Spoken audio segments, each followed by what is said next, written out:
It's Steelers week, and because it is Steelers week, we went with the little bit of the older video intro to the show because Taylor was on that one, so we got to give a little bit of a Steelers montage there, I guess. I'm Anthony Cosenza with the Orange and Black Insider Bengals podcast, joined by John Sheeran, and before we took the air, we were commiserating about what was transpiring in week 2. Very, very frustrating game to watch. We will cover that and much more this week. But John, how are you doing otherwise after the Bengals lose a otherwise winnable game? I don't know, man. Like, the weather is starting to turn in Cincinnati. The team, I think, practiced inside of the stadium because there's a roof on Paul Brown Stadium, not on the practice field. Just kidding. I don't know why they think practicing. I don't know. A whole other thing. It was raining. It felt like fall. It's the first day of fall. It's really does feel like football season, but I think the weather kind of set the mood for this upcoming week. You know what I mean? I know we don't get as crazy of seasons where I am, or the turning of seasons, but it's been really warm where I am. But it's that if for those familiar with Southern California, it's like the Santa Ana, really hot, that last push before you get that autumn crispness in the air, and you can kind of feel it here and there, but. Just talking about, we'll talk about the Bears game. That just really, I don't know, man, that one took a little bit out of me. I'm not going to lie, watching that one, and a little bit frustrating. I know the Bengals players are frustrated. We're going to talk about that. We're going to talk about what may be ahead for the Cincinnati Bengals, what we believe could be changing, if anything, how important this next week is for the Cincinnati Bengals as they go to Pittsburgh to take on the Steelers. And of course, we're going to preview all things Bengals versus Steelers, injury reports, latest moves, all kinds of different angles to be covered here. You can get this show and all of the great podcasts on the Cincy Jungle Podcast Network on iTunes, Stitcher, Spotify, Google Podcasts, iHeartRadio, all of those audio platforms. We're on all the major ones. And of course, you can always get our show on the YouTube channel. There's a subscribe little logo right under John's left shoulder there. So click that and click the bell as well to get notified when we go live, when new material is available. We've been bringing you stuff basically almost every single day of the week, 4 or 5, sometimes 6 episodes per week. So we're bringing you all kinds of different stuff. Hope you enjoy it. Do we have to talk about week 2, John? We have to do. It's our job. Well, let's kick it off. Man, I don't know. I think because we were talking about this earlier about how it felt like a winnable game because we do this thing after week 1 where we see how every team is playing and we establish narratives and we have a certain idea of what teams are going to be after just 1 week. We saw the Bears get embarrassed by the Rams on Sunday Night Football. The defense was lifeless. They had no pass rush. The Rams just threw the ball at will against them. They scored 34 points. Bengals are coming off of an exciting win against the Vikings. They're thinking, okay, they'll just go up to Chicago. They'll take on Andy Dalton in that offense, and they'll win pretty comfortably. Even though it's on the road, they're 2-point underdogs. It's fine. Turns out the Bears still kind of talented. And the story is obviously the offensive line kind of crapping the bed a little bit against a very talented Bears front four. But that was the one thing that could have turned the game into the Bears' favor. And it happened. It was a possibility that when you're riding high after a 1-0 start, the first 1-0 start since 2018, not really thinking about the negatives because the negatives don't matter when you're winning. But it was a reality. And it was a reality that should have been in the circle, in the realm of expectations, which is why I think it's more on the play calling and the lackluster planning and preparation of the offense that I think is more the story, because I think we have to expect the offensive line at this point, the current iteration, to not be talented enough against the majority of pass rushing units that they face, especially the Chicago Bears. Khalil Mack, Robert Quinn, Bilal Nichols, Akeem Hicks, those guys are not scrubs. That's a top-tier unit that played really well in front of their home crowd. That should have been the expectation, that the offensive line was going to have trouble. But with the way that Zach Taylor is calling and planning this offense, it can't have lapses in execution. It can't have mess ups in communication. It can't have blandness and just predictability in the way that it's structured and in the way that it's carried out. So, Anthony, I think the biggest story is not necessarily the offensive line, because that is like that should be expected that they have some struggles. But this is year 3 of Zach Taylor, and he's rolling out these very bland game plans against really solid defenses, and it's just not really going to cut it anymore. That's a great point about the year 3 thing. And when you're in year 3 of this system, yeah, there's some new parts. There's Riley Reif, but Riley Reif's been in the league for a really long time. There's Xavier Suafilo, who was in and out of the lineup last year. He's been in the league for a really long time. You've got Quentin Spain now, who should be accustomed to this system based on being in it for about half a year last year.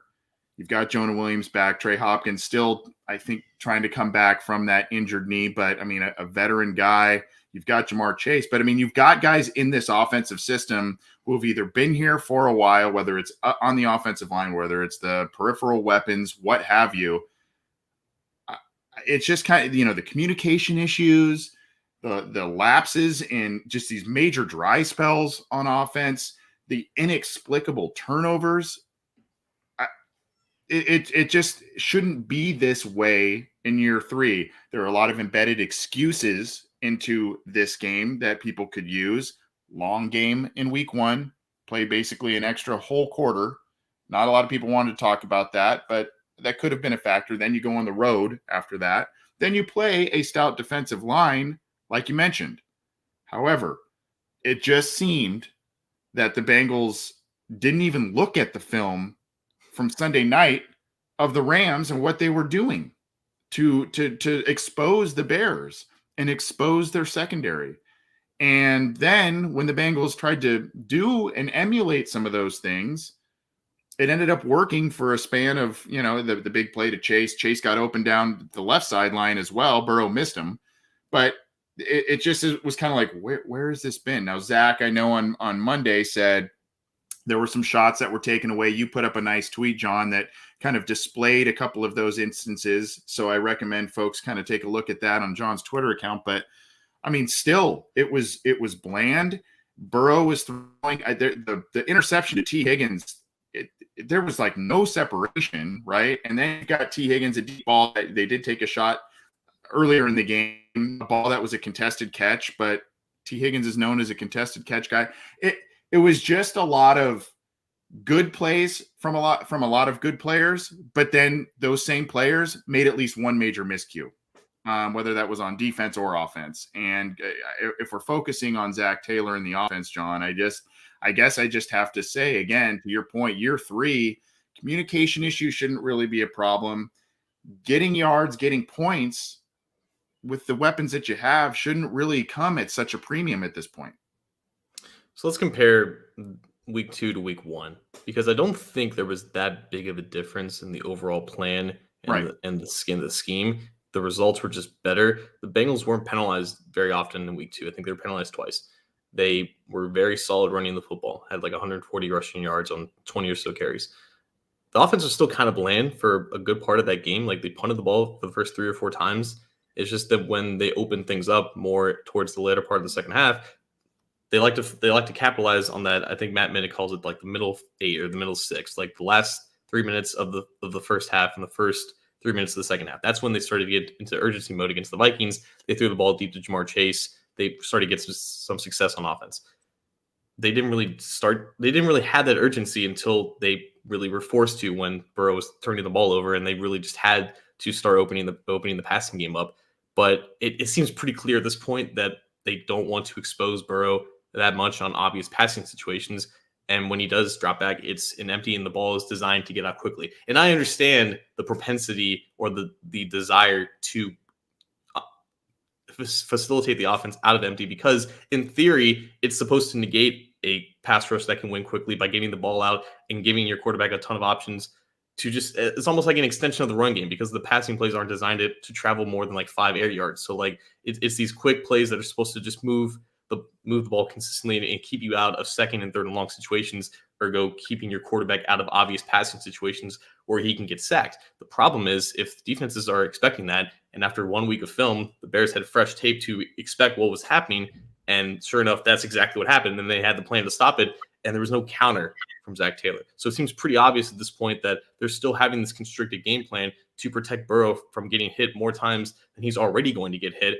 And it was just too late for them to counter. They didn't do anything until the fourth quarter, and their three biggest plays of the game came when they were down by multiple scores, because the Bears at that point, like, it was just, it had to happen at some point, right? The Bengals were going to make some mistakes on offense if they kept basically giving the Bears chances to do so. And Burrow mentioned it in his press conference that those interceptions, he was just kind of forcing things to happen because nothing was happening at that point. So I think the biggest adjustment now is that if you're going to continue with this constricted game plan, your urgency or your propensity to become more urgent has to come a lot sooner than just the start of the fourth quarter.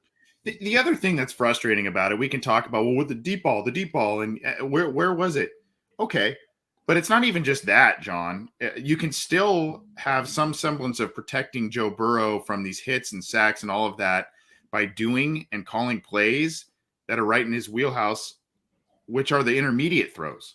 He was one of the best intermediate throwers in 2020.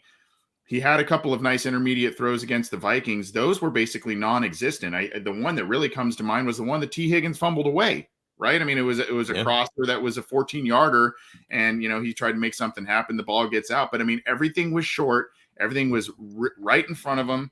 And there are intermediate passing plays that you can draw up that can still limit hits and sacks on Joe Burrow. And this is one of his strongest points as an NFL quarterback. And there was just, that didn't seem to be existent in the game plan either on offense. And that was frustrating to me.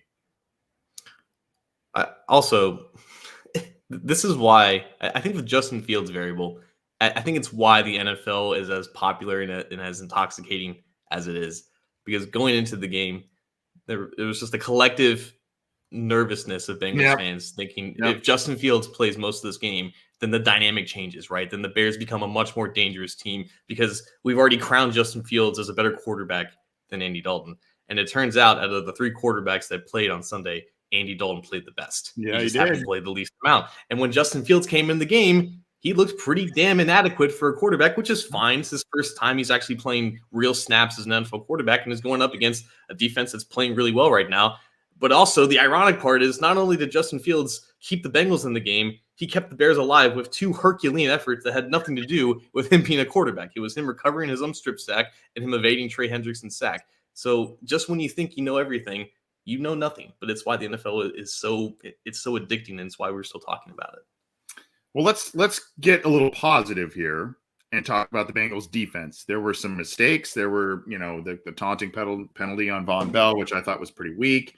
There, a couple of the Trey Hendrickson where he let Fields get through his grasp at the end there. Logan Wilson didn't scoop up the fumble. But all in all, John, the defense, 206 yards allowed. They did get an interception that kind of turned the game in a much different direction late in the game. 3 sacks. This defense is playing pretty well, particularly, I would say, I know Logan Wilson missed that fumble. PFF scores stats show he is playing pretty dang well at linebacker, and that interior of the defensive line is playing very well also.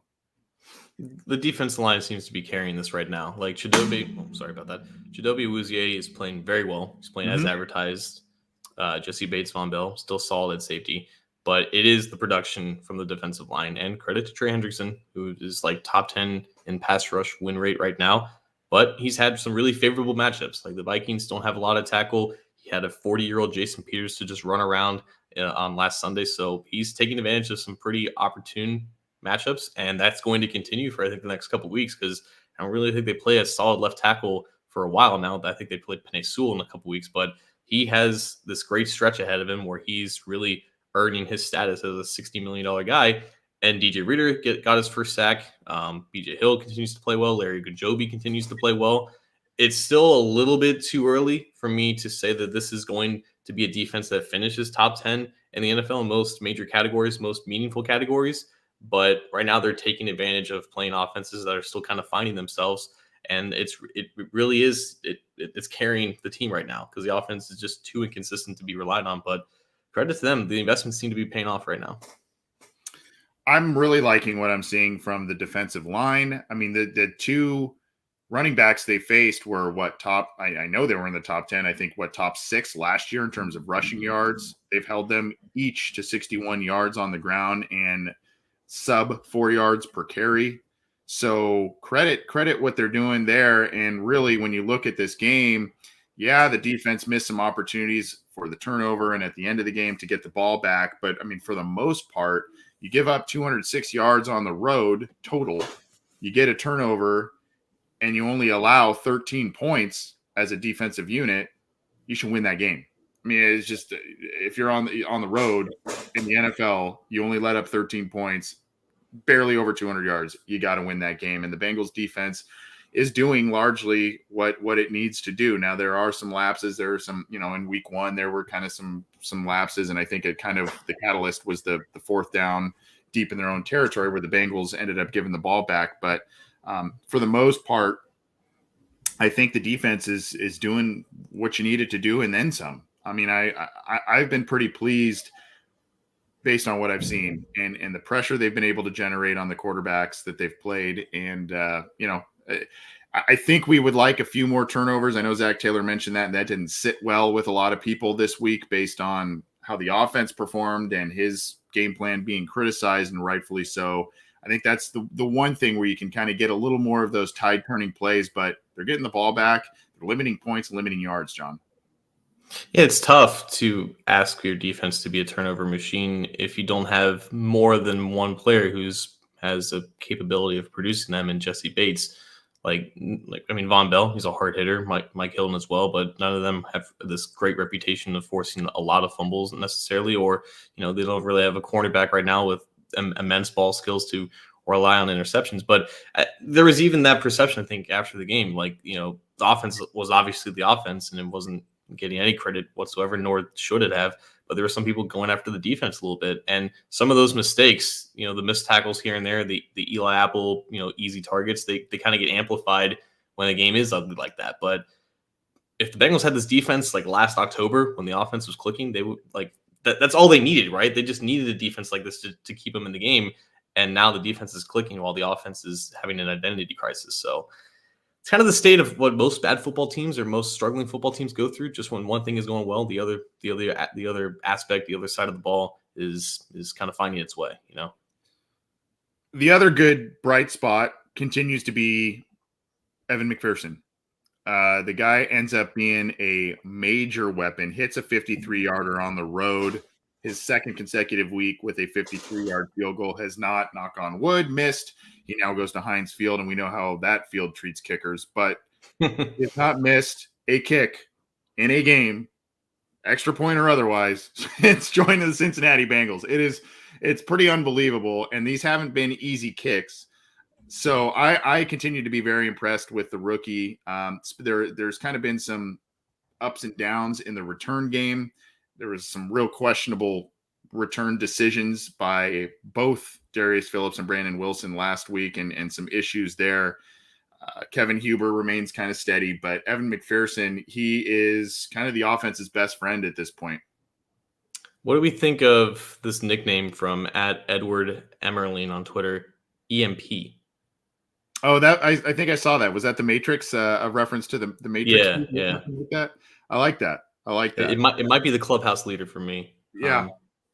But just real quick, is Brandon Wilson going through some type of a crisis right now? It's almost like he has something to prove as a kick returner, because there was it's been now 2 weeks now where I don't think he's made it past the 30-yard line, and he's taking literally everything out of the end zone. He muffed the first kickoff return, and they started at the 10-yard line. Something might be up with him right now.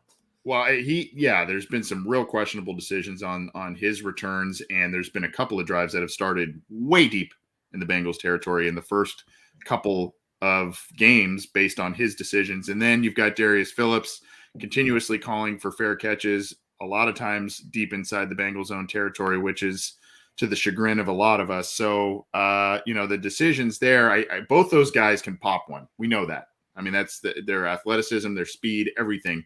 They can pop one at a moment's notice, but some of the decisions in the first couple of weeks have a lot to be desired, to put it bluntly. But special teams, I think it'll right itself. Darren Simmons heads that group up. I'm confident in him, but McPherson is just ending up. I know Chase is balling out, but McPherson's right there as one of the best rookies in this class, which is, I know, kind of ironic to laud a kicker like that, but it is what it is, man. I mean, he's playing well. Only kicker drafted. Seems like the only kicker that should have been drafted. Just is what it is. Yeah. Well, we could use this for our next segment, which is Believe It or Not, but I think I kind of want to end our Bears week 2 talk on this talking point, John. As I kind of digested everything with the result and how the Bengals played and everything, and then you see the reactions on Twitter from, prominent fans and writers and all kinds of different folks that cover the team and root for the team. There's basically kind of a two different mindsets at this point, it would seem. One of which is, hey, just a blip on the radar. This is a learning game. They're still a young team. It took 4 turnovers for them to lose this game, and they still almost won it. So they're right there. The other mindset that some folks have is the one that is, this is still a struggling team. This is another one-possession game that Zach Taylor and his team didn't close out. And we're still seeing a lot of familiar issues in terms of offensive line play, in terms of really long dry spells on offense. Do you have an opinion on that? I'm kind of in the middle. There are times where I say this was just such a fluke game, and I referenced the 5 quarters of play in week 1 and going on the road after that. But the familiar mistakes and the weird turnovers, that worries me. I think it depends on what your expectations were coming in. I think we both had them around like a 500 team. They're on pace to be exactly a 500 team, or as close as 500 as you can in a 17-game schedule. It comes down to the quarterback, man. Like, how much are they willing to let him be the old Burrow? Like, I think he talked about on Wednesday in his press conference, like getting out of the pocket and creating to something that I have to become more.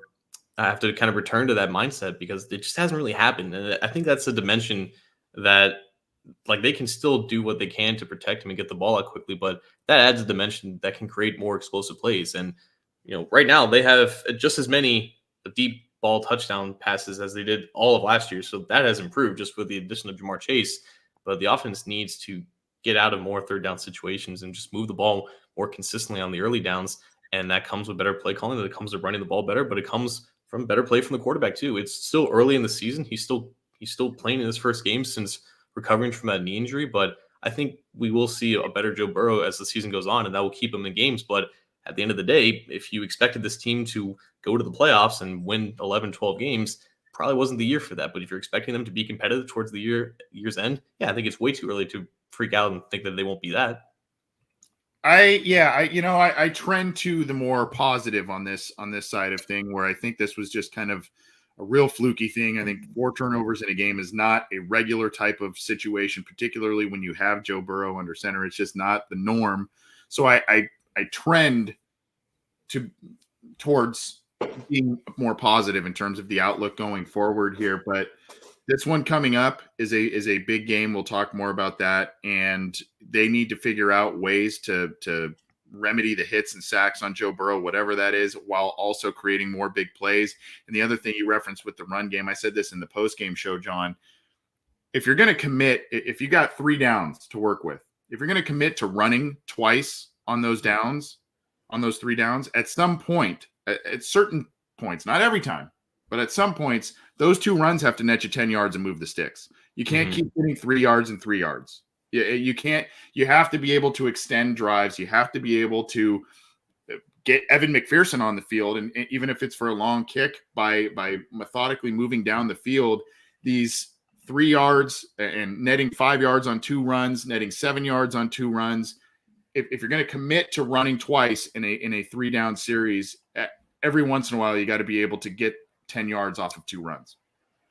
Yeah, they ran the ball 20 times, I think, with Mixon in the game, and they got more than a 5-yard gain, I think, 3 times. I believe their success rate on early downs, as I pull it up right now, in terms of just rushing, their success rate is 23rd in the league, which means they're getting positive expected points added on those plays. I still think it's improved compared to last year because last year was abysmal, and I think that's honestly where the biggest jump has been with the offensive line. Yeah. I think they're being more consistent as a run blocking unit, but it's also a unit that's still kind of getting to know each other and still forming cohesion. And there's some things that Joe Mixon could be better on too. So if they're going to commit to this very conservative early down play calling, they need to be more efficient with it. Absolutely. Well, the Bengals drop just a really frustrating game in Chicago, fall to 1-1. They lose by 3, 20-17, and now they are going to go on to Pittsburgh. We're going to preview that and get you updated with all the injury stuff and what the Bengals need to do in order to come out with a big win at Heinz Field. We'll get to that in just a little bit. We've got Believe It or Not on deck. But before we get to some hot take topics on Believe It or Not, we want to tell you about Symbol, SIMBULL. It is the stock market for sports, John, where folks can buy shares of stock in teams, whether it's ones that they are passionate about or ones that they just see a good financial opportunity to make some money on. And you can buy them, you can trade them and sell them off like stocks. If you play the stock market, if you play fantasy football, if you play survival football, you got to add Symbol to your slate that you participate in. It is different, and you can do it. You can approach it, John, one of two ways. You can approach it from a short-term standpoint where you can maybe just invest real quick. You see a good opportunity and you sell off, make a little money that way, or you maybe see a team that is rebuilding and is headed in the right direction, and you can invest that way, play it long-term, and sell it off as you make a little money that way. But if you use the promo code OBI, you get a free week of Symbol Gold. So I think, John, you can do more than just invest in the Bengals, right, with Symbol? Yeah, luckily you can invest in some of the 2-0 teams, or maybe you can buy low on some of the 0-2 teams right now, or you can just venture out of the NFL entirely. You can focus on the last few weeks of the MLB season, the NBA starting back up in a month, and also college football is in full swing. You can invest in literally any one of those teams from all of those sports leagues, professional or not, by going to symbol.app. That's SIMBULL.app/OBI. Use the promo code OBI to get your free week of Symbol Gold and invest, like Anthony said, in some of your favorite teams or some of the teams that you think are on the verge of taking that next step, and you can watch their sim price increase. You can make money off of your sports knowledge. You can leverage that sports knowledge that you've accumulated over the course of your life. Now you have a medium to make money and cash in on some of these long-term payouts. Go to symbol.app/OBI to start your free week of Symbol Gold. All right, that said, let's get to one of our favorite segments.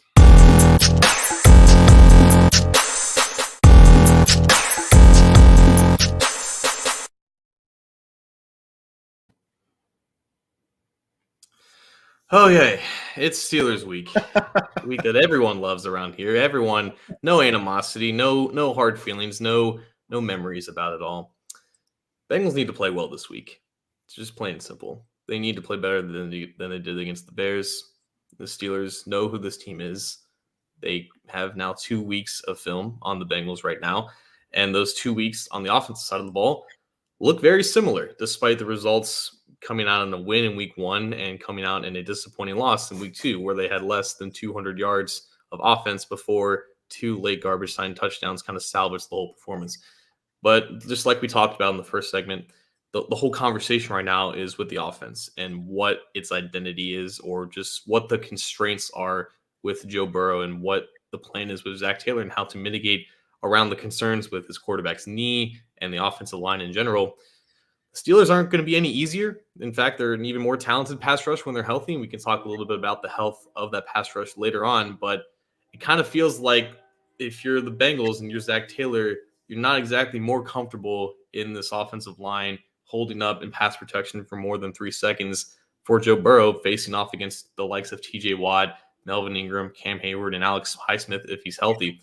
So I guess the question is, and this is what I think media members were trying to ask him, like, does that plan of getting the ball out quickly and putting your quarterback in empty sets in order to get the ball out quickly and mitigate pass rush, is that plan going on and going to be persisted with the hopes of it getting better this week against the even more talented defense? Or do you kind of press the pause button see where you're at, knowing that it's not exactly working out and it's not being really efficient and it's putting your quarterback in even more danger, and the adjustments come.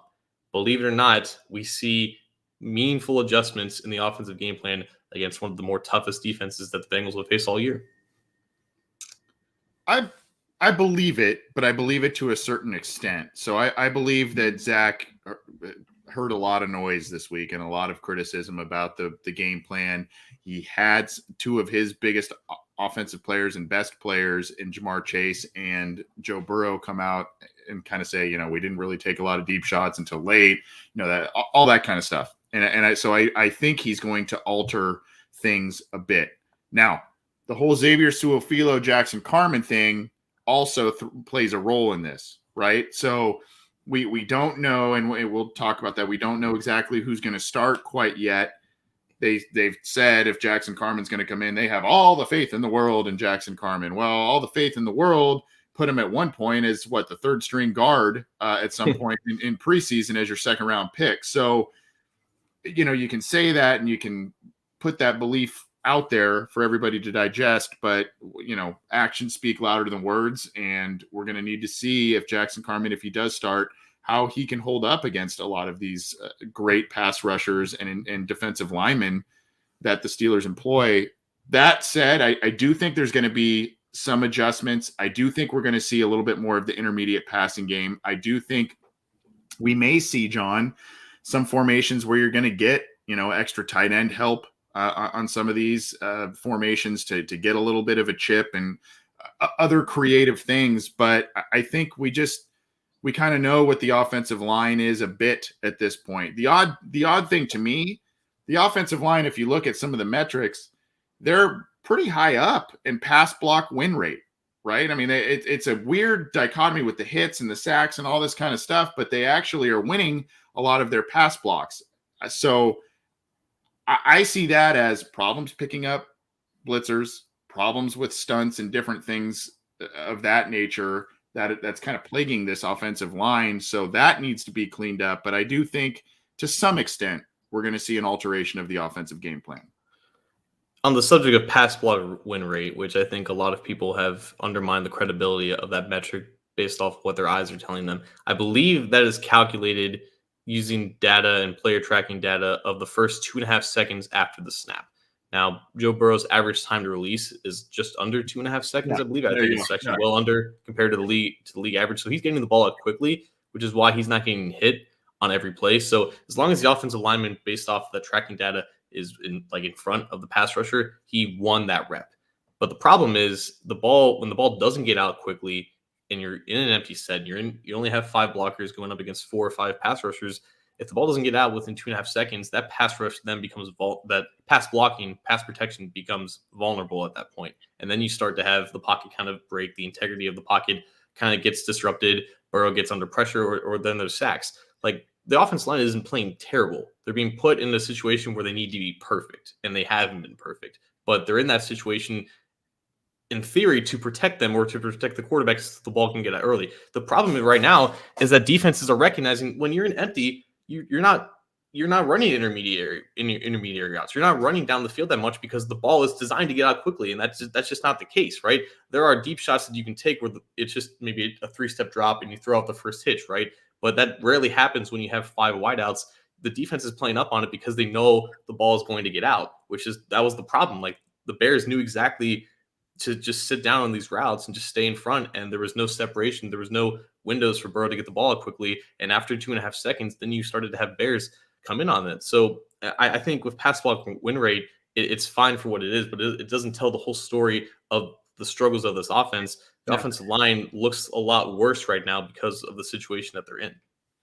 And Jordan Dallas kind of echoing, I think, or disagreeing with me, I don't know. Pass block win rate means nothing if you cannot pick up a stunt blitz, ultimately leading to a pressure. That's kind of what I was saying. It's, there's this odd dichotomy between, the pass block win rate, which you also kind of noted where the issues are with that statistic. And then, that what we're seeing from the Bengals offensive line. But I think they're going to, they're going to do something at times different. I think we're going to see empty sets. We're going to see that. I think that's just part of also what Joe Burrow can do well and did a lot of at LSU, and they want to make him comfortable in that regard. But I think they're going to have to adjust. I mean, they just what happened last week and the turnovers and the hits and the sacks, it's just not sustainable. And the predictability that we saw out of some of those empty sets, I don't know. I feel like there's going to be some adjustment. Do you feel like there's going to be an adjustment from it? I mean, I know you talked about the empty set, or do you feel that they're just going to keep trying to, I don't want to use the phrase bang their head against the wall, but I mean, a little bit of that, I guess. So they passed out of empty, I think 14 times by my count, and Burrow, threw the ball 30 or so times. Mm-hmm. I think it was like almost exactly 30. So half the time it was out of those looks. I don't think that percentage, that ratio is going to be as high, but it's still going to be a part of the offense. It has value in the offense when it's done right, when it's integrated with a bunch of different concepts. It has value, but knowing that what the defense knows is coming, like, you have to adjust for that, right? You have to see how they're adjusting, and you have to counter that. That's part of just being a good play caller, right? Like, if this is never an issue with Andy Reid or Sean McVay or Kyle Shanahan, like, this is Zach Taylor still kind of learning how to adjust off of his original plan. Like, it worked against the Vikings, or it worked well enough where there didn't really need to be adjustments, but the adjustments kind of came too little too late against the Bears. And as far as like the deep shots go, you're like, yeah, we want to see Burrow, launch it deep and stretch out the defense a little bit more. But again, he can't really do that in an offense that's predicated around these short routes and these concepts out of empty. So I do think that we will see Burrow kind of under center more. Maybe they utilize more bootlegs and stuff to get him out of the pocket, get him more comfortable in extending plays like that. So I think we'll see adjustments in that sense, but you'll still see empty sets, and you'll still see fans kind of on the edge of their seats whenever that happens.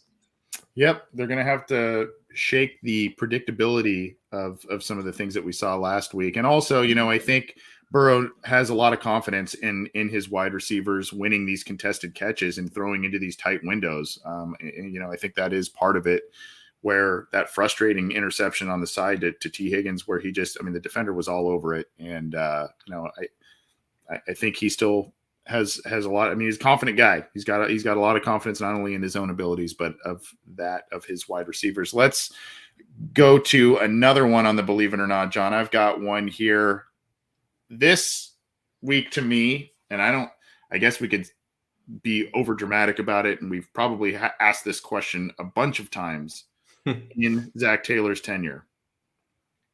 Is this the most important game in Zach Taylor's coaching career coming up? It's week 3. I know it's over dramatic. He's probably got, regardless, the whole season. Even if this thing spirals out of control, he's probably got the whole season to work with here. But expectations not only to be competitive, maybe even sneaky playoff good, but expectations to be competitive, expectations to win division games on the road. It's the Steelers. Is this and how they played last week and lost? Is this the most important game in Zach Taylor's coaching career at this point? So this is interesting because none of us expected what happened last December to happen when Ryan Finley, read option man, ran all over the Steelers and somehow won that game. Like that win, I think, became the most important win in Zach Taylor's tenure, because it may have or may not have saved his job for how crazy and impactful that it was on the end of that season. But yeah, like, this is now year 3, so the losses become more dramatic and more crucial to the status of his job security. But there are higher expectations for this Bengals roster, for this team at this point, to compete against that team on the other side of the Ohio River. Like, there's definitely an argument. I don't think it will be the most important game of the season when we look back on it. But as of now, as a guy who's only coached 34 games, this is his 35th. Yeah, it might actually be the most important, considering the questions that are rising now about his credibility as a coach. Like, I thought about this on Monday. Like, the one thing that he had going for him is that he's a player's coach, right? He takes feedback very well. He's very open. Like Mike Daniels talked about it. Like, he knows how to treat his vets. He's very open with criticism, with feedback with his players. There's an open line of communication, and that's like the biggest thing that he has going for him as a coach. And that was almost put into question this week when both Jamar Chase and Joe Burrow kind of indirectly called him out a little bit, and how he was going to respond with that. Does he maintain the status of not really having an ego that a young head coach has, or does does he kind of assert that more? And it kind of seemed like he kind of held his ground and was really short with a response to that stuff right now. So there are questions about the validity of how safe that he is in the long term. And now he's got this really important divisional game coming off a really bad loss. I think there is a definite argument that this is the most important game of his career thus far. I'm not advocating the fact that it's the most important game in terms of an immediate knee-jerk decision on his status as the team's coach. I'm talking actually more long-term. I'm talking about the most important game for this team and its fan base and everyone associated with the team to feel like it's turning a corner. Mm-hmm. It's critical year 3. Whatever happens after this week happens. But you can get a win at home, barely in overtime over a Minnesota team that's, oh, by the way, now 0-2. You can go into week 4 if you're 1-2. Let's say you lose to the Steelers. You can go and get a win against a Jaguars team that is clearly rebuilding at home on an emotional night.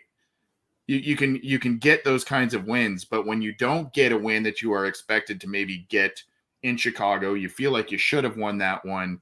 And now here you go, approaching the division games, and the Pittsburgh Steelers feeling that they're still 1-1. They got a great win in Buffalo week 1, but they're still feeling like a bit more vulnerable than we have seen in recent history. Just going in here for feeling good about where this team is headed, feeling good about, hey, we made the adjustments on offense. Burrow looks better. Hey, we went into Pittsburgh and we beat this team. I think it's really important. And we can talk about, how the Pittsburgh game on Monday Night Football saved Zach Taylor's job last year. That was at home. This is going on the road and beating the bully in their house. It's incredibly important. Not only do all of those factors matter, but like Pittsburgh remembers that game too. As much as Bengals fans remember, Pittsburgh definitely remembers getting humiliated in a setting that they normally don't get humiliated at, not only on Monday Night Football, but in Paul Brown Stadium, where they haven't lost since like 2013. Like it was at a point where the rivalry didn't really feel like a rivalry anymore because one team was always coming out on top. And the Bengals just, with no expectations, knocked their socks off, literally at midfield, Juju Smith-Schuster's socks. So, like, the Pittsburgh Steelers remember that, and I think that's going to have some type of an edge with that. And, yeah, I think outperforming them on their turf, with that in the back of their minds, it is another level of impressiveness, I guess, in a really, really, really, really weird way to put it. Jesus, I can't talk right now. That the Steelers are looking at this game as their get-right game after losing to Las Vegas at home, right? I mean, that's just the mindset that Steelers and their fan base have about the Bengals, and especially when the Bengals go to Heinz Field. It's just that's how they feel. And if the Bengals are truly, in my opinion, if the Bengals are to truly feel like they are turning a corner and heading in a direction that they want to head in under Zach Taylor with Joe Burrow as their quarterback, they need to not only play well, but they need to win this game. I think if they go to 1-2 and it's another road loss, and what if it's another one possession loss, shoulda, woulda, couldas, that's going to just raise a lot of questions, man. But if they win, they're 2-1 going into playing probably an 0-3 Jaguars game, and we'll be on here and there'll be a ton of optimism, regardless of how they win. It's still that point in the season where it's just wins and losses that set the narrative. Yep. You got any others before we end the segment and talk about the matchup against the Steelers for our Believe It or Not? Now let's move on. I need to find my tongue again. That was dreadful. that last part. All right.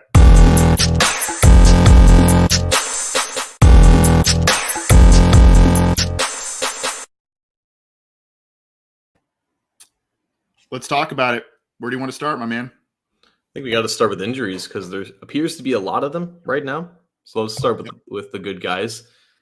On Wednesday's practice, you had neither T. Higgins nor Xavier Su'a-Filo practice. T. Higgins' injury is officially a shoulder injury, which he injured after catching a screen against the Bears. He came back in that game after looking a bit shaken up and actually caught a touchdown. So maybe this is one of those things where if he absolutely has to play, like the playoffs are on the line, maybe he does play, but it's still week 3 and he's still 22 years old in the crucial part of the offense. So maybe they're just playing it safe and thinking long-term here. But Xavier Su'a-Filo, we don't know when exactly he got hurt in the game, and we didn't actually know what the injury was. Zach Taylor just listed him as day-to-day earlier in the week, but it is officially a knee injury. So just like T. Higgins, it's possible that they both practice or neither of them practice this week. But yeah, that's where the Bengals are injury-wise. Trey Waynes also did not practice on Wednesday, but there was hope, at least from the words of Taylor, that he could start practicing again this week and potentially be like a game-time decision. But if Waynes isn't practicing Wednesday after not practicing the first 2 weeks, it's kind of hard to see him play unless he's a full participant on Thursday and Friday.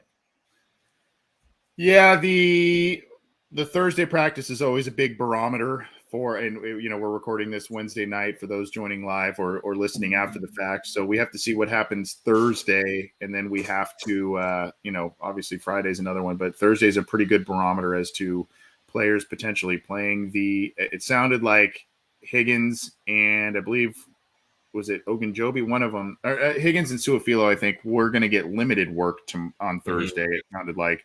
So Higgins, we got to see what happens there. He's a big key. He needs to play and be healthy for the Bengals to have a really good shot this week, I think. And then Su'a-Filo, we talked about that earlier, John. Jackson Carman potentially coming in there. To me, it almost sounded a little bit like they were kind of, I don't know if they want to say, oh, there's an injury here, and they're talking about Jackson Carman, and then it was like, is that kind of just a little bit of a intro for them to say, hey, get ready for Jackson Carman this week? I don't know if you read into those words the same way or not, but I kind of got a little feeling like maybe there were some talks about a change there. I mean, potentially. I think that was just how they were asked the question about Su'a-Filo. Like, naturally, if he's hurt, then the next option is Jackson Carman. So I don't know if they would be willing to just say outright that, yeah, like if Su'a-Filo's out, then Carman's going to be next up. I think they were just kind of responding to the situation as they were presented it. But, I mean, it is a great opportunity for him. Like, even if Su'a-Filo's healthy, he hasn't exactly been great this year, specifically in pass blocking. He was not very good against the Bears, as were neither of any of the offensive linemen for the Bengals. Right. At that point, like, if Su'a-Filo was struggling, regardless if he's 100% or not, it just kind of makes sense to give Carman those reps, because if both of them are struggling, you at least want to give Carman the experience. Right. And then Tupou in there also, non-injury, a personal day off. Tupou quietly also part of that interior defensive line that's playing very, very well. Going down to the Steelers, John, Big Ben has an injury. Big Ben has a pectoral injury. He did not practice, and Mike Tomlin has said that he will be, I don't know, hampered, or they will have to make adjustments based on this injury. How many times have we heard about Ben Roethlisberger being injured before, during, whatever, a Bengals game? It's an annual tradition unlike any other. I'll tell you what, I got 3 little hot sauces remaining. If Ben doesn't play, I'm chugging one of them. 100%. All right, you heard it. I'll chug another one if TJ Watt doesn't play. He was also, I think, limited on Wednesday with a groin. A lot of these guys on the screen are on the practice report. They will play. That's just how this goes. Yeah. The big loss that he's not listed there because they put him on IR, Tyson Alualu, who's had a nice career resurgence since leaving Jacksonville and going to Pittsburgh. He fractured his ankle in last week's game, and he is on IR. So kind of a big loss in the interior there for the Steelers. And then Deontay Johnson, that's the one I'm not sure about, John. I mean, I think some of these, you've got groin injuries and Eric Ebron coach's decision, that sort of thing. I expect to see most, if not all of those. Deontay Johnson, they were a little afraid that he had a significant knee injury. Ended up he did not, thankfully for him. So that's the only one I'm kind of sitting here saying that's the iffy one to me, the most iffy based on Wednesday's report. Yeah, it sucks for Johnson. I think he got hurt on the last play of the Steelers game against the Raiders, and that's why he might not play in this game. So the Bengals and Steelers could be both without one of their starting receivers. Alex Highsmith is another interesting one. The Steelers right now, a great pass rush, but Highsmith, I think, is basically what Josh Tupou would have been for this team, for the Bengals at least, like that rotational guy that comes in along with Melvin Ingram and maybe behind TG Watt, but very athletic and very talented in his own right. So any guy who's out for the Steelers pass rush is an automatic win for the Bengals. Absolutely. So that's kind of the most updated as of this week so far. We tend to believe that most of those players will play, maybe even all of them, but most of those players should play based on their practice status as of Wednesday and some of the things we've been hearing at this point. So, John, I guess I'll kind of just go here in terms of keys to the game. Is the offensive performance or the defensive performance more important this week? And I know that sounds like an easy question on its surface because we've been spending most of today talking about the offensive issues, the game plan issues, all that kind of stuff. But how many times have we seen the Pittsburgh Steelers in a close game get a lead in the fourth quarter and then they just run the ball down the Bengals' throats and grind the clock and the defense can't stop it? So I guess the question would be, especially when this is a potentially get-right game for Pittsburgh, is the defensive performance and they're staying consistent more important, or the offensive output, is that more important this week? Well, for the sake of trying not to underestimate another opponent for a second straight week, I still would say it's the offense, because there's nothing about the Steelers' offense right now that should concern a Bengals defense that's playing as well as they are. Like, Najee Harris, very talented. Like, Matt Canada, great addition to the Steelers' offense. I think he provides a lot of creativity that they did not have under Randy Fitchner or whoever the former offense coordinator was. I think it's a great fit for what they want to do, but they don't really have the personnel right now. Like, this is a topic for a little further on in this segment, but for offensive line, it's just not good. and that sucks for Najee Harris because he's an exciting talent, but he's only averaging like 3.5 yards per carry right now. They don't have the personnel to do what they normally do against the Bengals. Big Ben is still getting the ball out really quickly, so there's not that much explosion in the passing game. It's in a lot of ways limited like what the Bengals offense is limited right now. So I think it's up to the Bengals offense to just – it's going to be, in my opinion, like kind of an ugly game, probably low scoring, but if the Bengals just end up having just one or two more extra possessions where they can just put points on the board, I think that's honestly the key of the game. And obviously they have more questions than the defense right now. It's still, I think, too early to crown the Bengals defense as this top defense, but like there's still so much more potential for this Bengals offense, and it's going to be tough against that defense, but that has to be the matchup. We know the Steelers defense is good regardless of who they play. We don't know if the Bengals offense is all that was hyped up to be this offseason.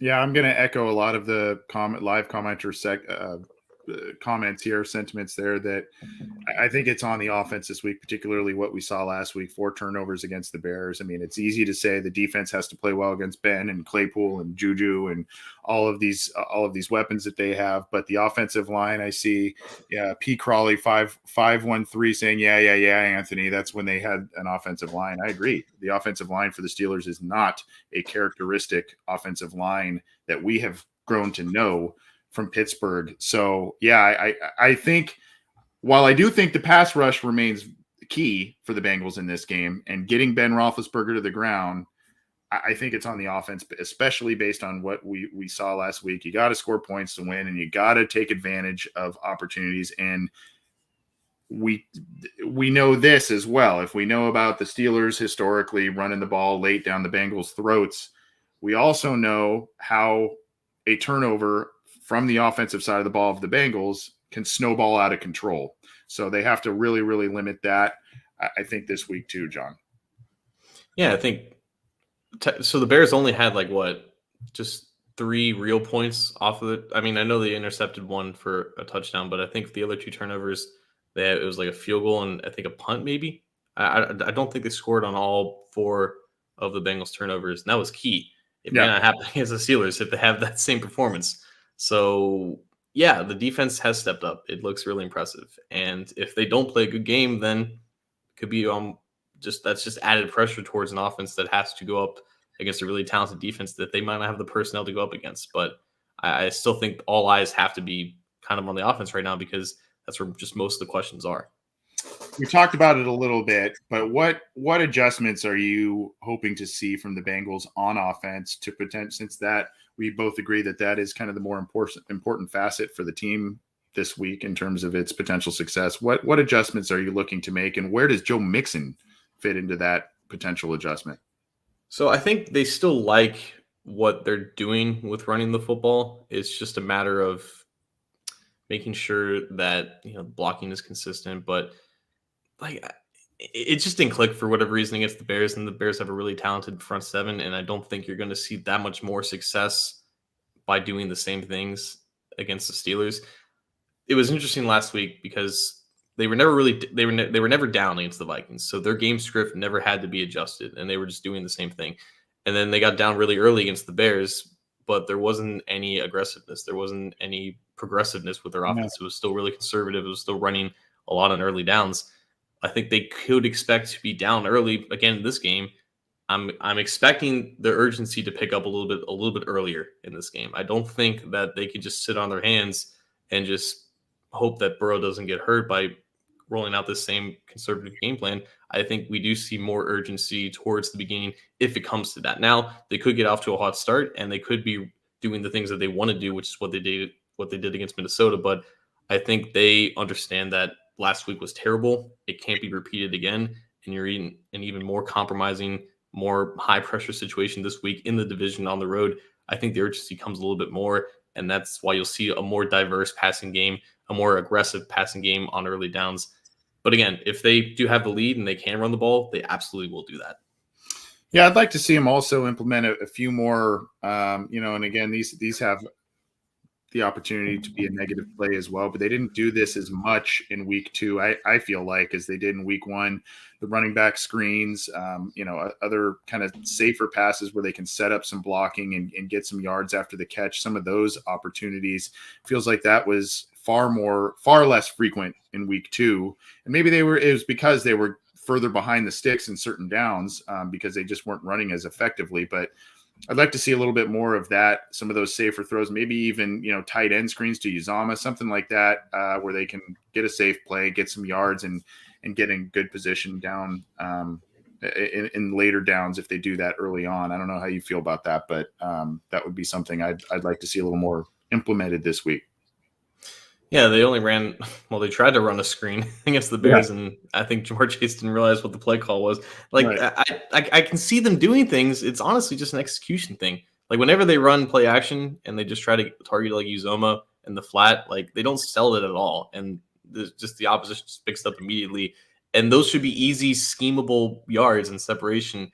That's just not happening. They're not doing the things that make the easy plays easy, I guess. And everything is just a lot harder for them, and it all falls on execution. And when you have lapses in execution and you're still trying to do these easy things that aren't netting easy yards, it just makes your job a lot harder, man. And that's just something that they can't afford to mess up and miss on with the Steelers, because they will attack any opening that they give you. And they have so much tape on this Bengals team right now, and they have 2 weeks of fresh tape for them to use. So, man, it's up to a head coach and play caller who's not really known for executing his creativity to execute his creativity. So I can understand why they're 4.5-point underdogs right now.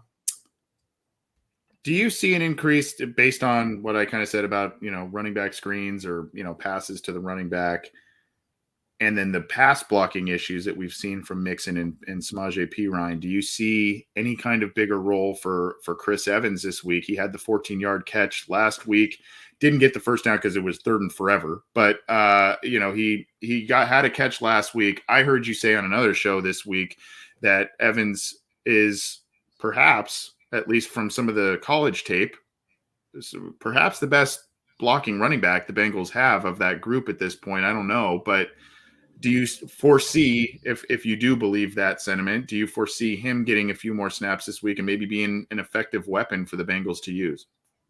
Right. Everyone has been asking, like, oh, this team misses Giovanni Bernard. Well, their Giovanni Bernard replacement is on the bench right now, and he gives you the exact things that a young Gio and an old Gio did so well. Like, he has the elusiveness, explosiveness of a 21-year-old Bernard, but he has the pass blocking capability of an older Bernard that was basically his main role towards the latter part of his Bengals career. he's still a rookie, and he didn't do it that much in the preseason. But when he did, it looked pretty damn impressive. That's just been really disappointing, I think, from Mixon's perspective. Like they were counting on him to be better and more refined in the area, and he's just quite literally whiffed on the opportunity thus far. So it really sucks that he's just not up to that role right now. But I think that has to be why Chris Evans sees the field more. And when he's on the field on those third downs, he's not always going to be pass protecting. He did get his first catch against the Bears, 14 yards to get him into field goal range at the beginning of the second half. So there definitely should be more of a role for Chris Evans going forward because they kind of need him. Yeah, I agree with you. And, it is disappointing about Mixon in the pass blocking aspect, at least, because Burrow all preseason and training camp was applauding about how much work he has put in and how much he seemed to have been improved in that aspect, but not showing it on PFF scores and some of the tape that we've seen. Let's kind of start closing this up a little bit. How big of a factor is Jackson Carman going to be if he does start, either positively or negatively? It's obviously kind of a bit of a wild card. And if he does get the start, John, do you feel exponentially worse, better, about the same from the offensive line? And because we know the offensive line is going to be one of the biggest keys of this game. So the Steelers can do whatever they want against the Bengals offensive line. They just have done it for the past few years, but they also know how to get creative in terms of pressure packages against them. Like last year when it was at Pittsburgh, I needed both hands to count how many times they ran just simple stunts and twists, and the Bengals were just completely perplexed and they didn't know how to manage it, and that gave up a lot of pressures on Burrow because of it. And that's what the Bears did against Burrow last week, and I think they were better at managing it and handling it, but like throwing in a rookie to kind of take on that when you have both TJ Watt and Cameron Hayward kind of looping around each other, it's going to be a lot if he's tasked with it. But that was also something that he was really good at with Clemson. He was a great mental processor in pass protection. He could pass off and receive stunts and loopers with ease compared to most 20-year-old true juniors in the college game. So it's a great matchup and opportunity for him to showcase maybe his biggest strength in pass protection. But at the same time, it's the Steelers against a rookie offensive lineman, and it could spell trouble if needed. I wholeheartedly agree. I'm kind of the mind. It's nothing against Xavier Su'a-Filo, though. It's kind of like, this is your second-round draft pick. This was your highest draft investment on the offensive line and one of the biggest areas in which you needed to improve this football team. I understand the need and the desire for some veteran consistency, but I'm kind of the mindset here. It's not like Su'a-Filo's lighting the film on fire, right? You may want to think about getting Harmon in there at some point, and this week would be tricky to do so, and it could have the ability to blow up in your face, but it's a high investment you made in this kid, and you seem to believe in him at least to some degree. I don't know. But for the first time, I think we can actually legitimately ask this question. Like, the Steelers' defensive line is still really good, regardless if TJ Watt plays. Like, Cam Hayward, still a beast. They still have Melvin Ingram, who's still really good, even though he's on the other side of 30 now. But now their offensive line is kind of in disarray. It's very much in a flux. It's a lot more inexperienced than the Bengals' offensive line is, and there's just still a lot of questions with it. So now we can actually ask the question, with the Bengals' defensive line playing really well, do the Bengals have an advantage against the Steelers' offensive line more than the Steelers have an advantage against the Bengals' offensive line? It's very close, and it's a lot closer than it has been in recent years. I actually think so. I actually think that they do, based on a very small sample size, and I'll tell you why. Because when the Bengals did have some success on defense against Pittsburgh, and in some of those, I have to go back and look at the stats, but it was when Geno Atkins was able to generate inside pressure and get into the backfield. And we've seen years and years and years worth of Bengals edge rushers, Dunlap even, and others get their arms, come around the edge, get their arms around Ben. He steps up, makes a backyard football type of throw, and it's just a ridiculous play. But when Geno Atkins was able to get pressure in the middle, combined with some edge pressure as well, that's when the sacks came. That's when the Bengals would get the ball back. And seeing Ogunjobi, Reeder, Hill, Tupou, all of those guys playing well on the interior. And then you're getting some good play also from Hendrickson and Hubbard on the edges. Throw in Sample a little bit as a rotational guy. I mean, I do feel that the Bengals, particularly in the state of the Pittsburgh offensive line, I do think they do have, oddly enough, an advantage up front on defense. Yeah, and just like you said, back in the day when the Bengals had a great front four to rush the passer without blitzing, Ben would just kind of negate it with his ability to extend and evade sacks. He's not that Ben anymore. He's getting the ball even quicker, which will make it harder for them to finish some of these pressures if he is getting it out and not holding on to it to be sacked. But this is the best that the Bengals defensive line has looked in recent years, and this is the worst that the Steelers offensive line has looked in recent years. And you no longer have a Big Ben who is good at getting out of the pocket and just being a behemoth with the ball and being really hard to bring down. So this is an advantage that they have to take advantage of. And if they don't, it's going to just add more pressure to that offense. Yeah. Well, we're going a little long here. Let's do predictions on this one and then drop the mic and get out of here. Do you have a score prediction for us, John? How do you feel this one's going to go? I think it's going to be kind of ugly. I don't think either offense is set up to do well against either defense, at least right now. It's going to have to be Zach Taylor surprising us in terms of just adapting on the fly. The Steelers defense is going to be ready for basically whatever he has going for them. So I don't foresee a great offensive performance, at least not yet. I think they still have a lot of things to figure out. But I don't think it's going to be a blow up by any means. And I don't think that it's going to be easy for the Steelers either because of some very similar issues. But it is on the road. I think the Steelers are still a little bit ahead of them. So I'm going to go with some type of ugly 16-13 victory for Pittsburgh. I'll say 20-16 Pittsburgh. This was one I had, unfortunately, as a loss for the Bengals, but I had them going 2-0 out of the gate, I believe. I have to go back and look, but I'm pretty sure that's what I had. And then, I had this one losing, and then maybe they get the one at home later. But this, even with us predicting a loss for the Bengals on this one, which isn't easy for us to do, this still remains a big game. It still remains a winnable one. It remains a big game for the Bengals in terms of a barometer of where they are as a team, where they are as an offense, where Zach Taylor has been able to take this team. And if they are able to get a win, which is attainable, if they are able to get a win, that would be huge for this season and really building block going forward, I think. Yeah, man. Like, I don't know. I don't want to undermine what the Steelers are good at, but I also don't want to crown them as this team that they clearly aren't, and they aren't anymore. This is a very new Steelers team, just like it's a very new Bengals team. And it just felt like for a long time that they were kind of stuck in their ways and their identities were pretty similar, but I think they're trying to become different types of teams while maintaining the strengths that they have. And I think for both of them, it's just going to take a minute, but at least the Steelers have continuity with the coaching staff, and they know that their coaching staff is pretty good. But the Bengals are going into a hostile environment. They're coming off of a bad week. And again, I think it's going to take a surprise performance from Zach Taylor and his staff to formulate a game plan to not only negate a really talented Steelers pass rush, but to unlock some of the potential in this offense. And it could happen. It very well could. I don't think that the Steelers are still a great team necessarily, but I think it's really right now in very much of a see it to believe it type of situation. Well said. Let's drop the mic and get out of here. I see Randall is wearing his Sheeran lid up there. I love it. You were rocking that at week one there. That was good stuff. What do you have for us to hop on out of here?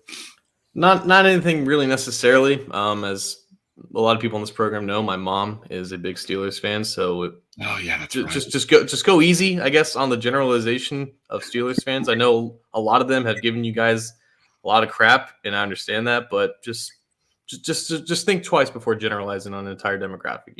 Just for me.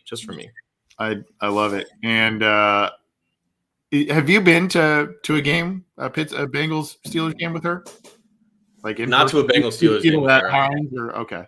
No, I've been to a Steelers game at Heinz Field. They lost to the Raiders, I believe, in like 2009. So that was interesting. Yeah.